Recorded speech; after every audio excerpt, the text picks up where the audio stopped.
1/2 spoon வெந்தயம், 1/4 spoon கடுகு. இந்த சைஸில் ஒரு 10 பூண்டு எடுத்து வச்சுக்கிறேன். இந்த சைஸில் ஒரு பெரிய வெங்காயம், ஒரு பெரிய தக்காளி இருக்குது. வெந்தயம், கடுகு, வெங்காயம், பூண்டு, தக்காளி அப்படியே கொஞ்சம் லைட்டாக நம்ம கொஞ்சம் 1 டேபிள் ஸ்பூன் வரைக்கும் எண்ணெய் ஊற்றி நம்ம இதை வதக்கி அப்படியே இதை வதக்கிக்கலாம்.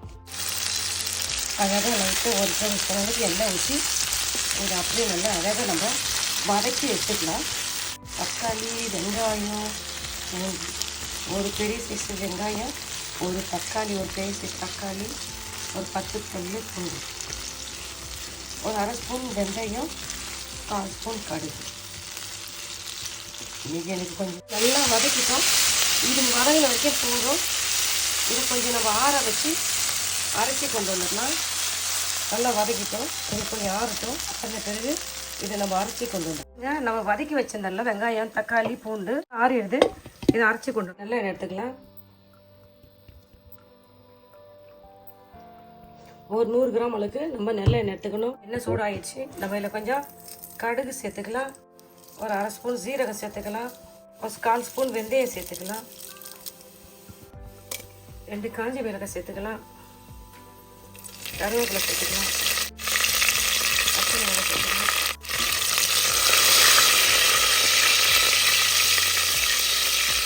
அழகாக சேர்த்து வதக்கிக்கலாம்.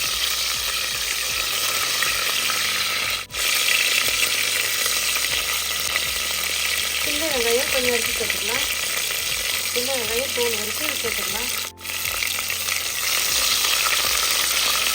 ஒரு 100 கிராம் சின்ன வெங்காயம் சேர்த்துக்கிறேன். உடச்சி பெரிய சைஸு பூண்டு. இது உள்ளே கீரில் போட்டுக்கிறேன். நான் குட்டி குட்டியாக வெட்ட தேவையில்லை. இது போல் சின்ன சின்னதாக ஒரு கீரிலுமே போட்டால் அது உள்ளே அந்த மசாலாலாம் இறங்கிறது வாய்ப்பு இருக்குது. ஏன் அது போல் நான் பூண்டு எடுத்துக்கிறேன். பூண்டு ஒரு 200 கிராம் பூண்டு எடுத்துக்கிறேன். 100 கிராம் சின்ன வெங்காயம், 200 கிராம் பூண்டு போட்டு நம்ம நல்லா அழகாக இதை வதக்கிக்கிறேன். பூண்டு வெங்காயமும் இந்த எண்ணெயிலே நல்லா அழகாக நம்ம வதக்கி எடுத்துக்கலாம். இது அப்படி நல்லா அழகாக வதங்கட்டும். நல்லா அழகாக இது வதங்கட்டும். நல்லா அழகாக பூண்டு வெங்காயம் நல்லா அழகாக வதங்கிட்டு நம்ம அரைச்சி கொண்டு வந்த தக்காளி, வெங்காயம் வதக்கி கொண்டு வந்த அந்த பேஸ்ட்டை நம்ம சேர்த்துக்கலாம். நம்ம வதக்கின மசாலாவை இதில் சேர்த்துட்டு இதை அழகாக ஒரு கிண்டிக்கலாம். இதை அப்படியே வதக்கின மசாலா போட்டு ஒரு கிண்டிக்கலாம். மிதமான சூட்டில் வேக வைக்கலாம். நானும் 1 டேபிள் ஸ்பூன் அளவுக்கு மல்லித்தூள் சேர்த்துக்கிறேன். மிளகாய் தூள் ஒரு 1/2 ஸ்பூன் சேர்த்துக்கிறேன். ஜீரகத்தூள் ஒரு 1/2 ஸ்பூன் சேர்த்துக்கிறேன். மல்லித்தூள், மஞ்சள் தூள், மிளகாய் தூள், ஜீரகத்தூள் சேர்த்து நம்ம இதை அழகாக கலந்துக்கலாம். இது கூடிய தூளுடைய பச்சை வசலாம் போகிற அளவுக்கு நம்ம அழகாக இதை கலந்து எடுத்துக்கலாம்.